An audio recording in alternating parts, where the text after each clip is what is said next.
On a dark and quiet night, my brother and I were driving back from the casino. We were on our way home, passing by Lost Lake, when something really strange happened. Our eyes widened as we saw a car that had flipped over onto its roof. The air was thick with white smoke, like it had just happened moments ago. We immediately pulled our car over and jumped out, worried that someone might be hurt. Everything around us was hushed, and we cautiously approached the upside-down car. Inside, we saw a young lady who looked Asian. She was covered in blood, and every time she tried to speak, she coughed up even more blood. It was a terrifying sight, and we wanted to help her, but we couldn't understand what she was saying. We grabbed our phones to call the police and get help, but shockingly, there was no signal. This was really confusing because we had driven down this road many times before, and our phones always had service. We decided that I would drive a little farther ahead to see if we could find a signal, and my older brother insisted on coming along. We were determined to get help for the injured lady. As we drove, an eerie fog began to creep in, even though it was a warm summer night. The fog made it hard to see, but we kept going until we reached a main road with bright streetlights.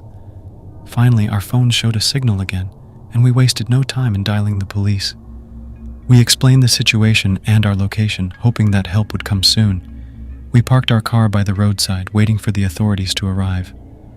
We were both feeling anxious and worried about the injured woman we had seen. We talked and wondered about what might have happened to her.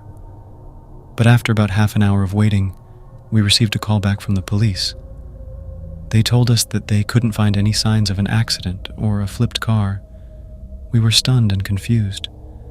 We knew for sure that we had seen the overturned car with the injured woman inside. Yet, it seemed like all traces of the accident had vanished. Determined to make sense of the situation, we drove back to the spot where we had seen the flipped car and the debris. To our amazement, there was nothing there. No car, no wreckage, nothing. To this day, my brother and I still talk about that strange and spooky night. We can't explain how everything disappeared, and it sends shivers down our spines whenever we recall the blood-covered lady and the mysterious fog. It's a story that continues to baffle and frighten us, a chilling mystery that we may never fully understand.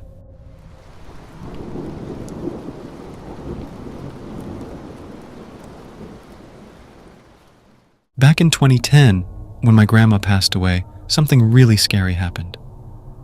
We had to drive all the way from Minnesota to Fresno, California for her funeral. Instead of being respectful and serious, we acted a bit wild, drinking a lot like we were at a party. After a really long and tiring day at the funeral, we finally got to our hotel to rest. But that's when things got really strange and spooky. While we were driving to the hotel, I happened to glance out the window, and what I saw made my heart race. I saw my grandma, the one who had already died, sitting in the back seat of another car. She looked really frightening, with a super scary expression on her face. The weird thing was, the car she was in slowed down and started to follow our car, going really slowly. It was like she was there, but not really there. When we finally reached the hotel, I saw that the car with my grandma in it had parked quite far from our room. I kind of brushed it off, thinking maybe I was just seeing things because I was so tired from the day. But then, in the middle of the night around 2 a.m., something woke me up. I felt this strange tickling sensation on my toes, and when I looked down, I couldn't believe my eyes. It was my grandma, who should have been resting peacefully, standing right there. The only light in the room was a little night light, and her face looked scarier than anything I'd ever seen before. I was so scared that I screamed and woke up my cousin. We both looked around, but there was no one else in the room with us. It was like my grandma's ghost had disappeared into thin air. After that night, I couldn't help but think that maybe my grandma's ghost was haunting us because we hadn't been respectful at the funeral. Our drinking and partying might have upset her spirit. This experience taught me a big lesson. I decided right then and there that I would never drink at a funeral again. I understood how important it was to show respect during these serious times and to treat them with the solemnity they deserved.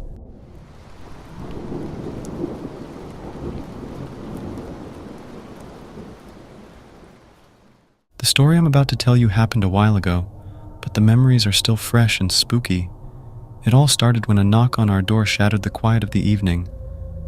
We hadn't seen my uncle in ages, so his sudden appearance was quite a surprise. My parents were away, leaving me home alone with this unexpected and creepy visitor. With a mix of curiosity and unease, I opened the door, and there stood my uncle. But something wasn't right.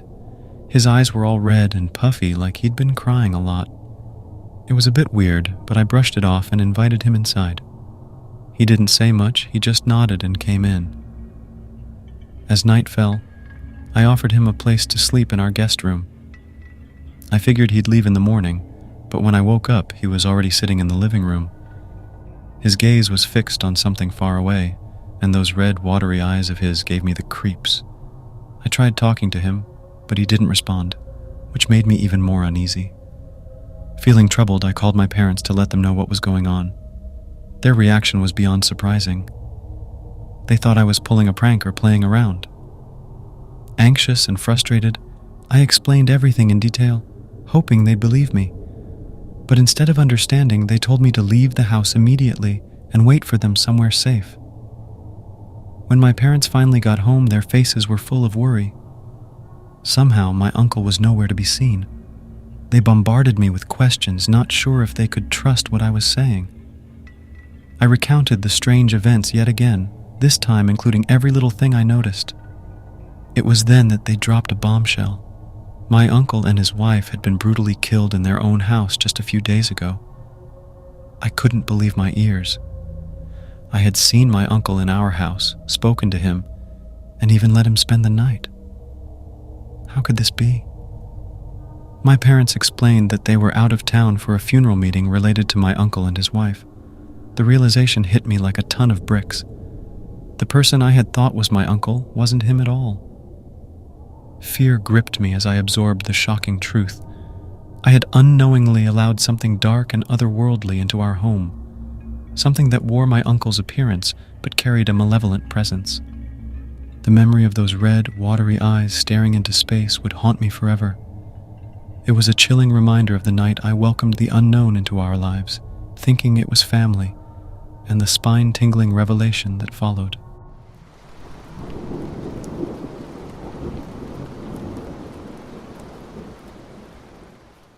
My name is Nu, and when I was a young, wild 9-year-old growing up in Laos, my father and I had a daily ritual. Every day, we would embark on a journey to our farm, which was a 20-minute walk from our small village. In the evenings, as the sun would start to dip below the horizon, my dad and I would venture out again to check on our crops and our chickens. Those were simpler times, and our farm felt like a world of its own. One evening, as the light was fading, I eagerly accompanied my dad to the farm. The sky was turning a deep shade of blue, and the stars were beginning to twinkle above us. Among those stars, one particular light stood out, shining brighter than the rest. Excitedly, I called out to my dad to look up. When I gazed at the sky again, that bright light had descended from the heavens and settled on the roof of our modest farmhouse. But it wasn't a star at all. It was something much larger, almost as big as our entire farm. As the remaining light from the day allowed us to see clearly, I could make out the details of this enormous object. It gleamed with a silver hue and had come to a complete stop, hovering about 40 feet above us. The world around us grew quiet, almost as if nature itself was holding its breath. The object just hung there, suspended in the sky. Time seemed to slow down, and I could hardly believe my eyes as I watched it linger for what felt like an eternity, though it was probably just 3 to 4 minutes. Those moments etched themselves deeply into my memory. But then, a sudden jolt of fear snapped me back to reality. My father hurried over and pulled me close, his grip strong and reassuring. We huddled beneath the shelter of our little farmhouse, seeking safety from the unknown. As we crouched there, the object abruptly shot away with astonishing speed, disappearing from sight without making any noise at all. Back then, we had no idea what a UFO was, and otherworldly encounters were completely new to us. It wasn't until we moved to the United States that we learned about these strange things people call UFOs. Reflecting on that eerie night, I can't help but remember every detail. From the brilliant silver craft suspended above us to the fear and awe that held us in its grip. In those days, when life was a constant struggle and we were far from wealthy, that surreal encounter with the mysterious silver object remains a memory that will forever stay with us, haunting yet unforgettable. I still can't believe how big that thing is. It was almost as big as our entire farm.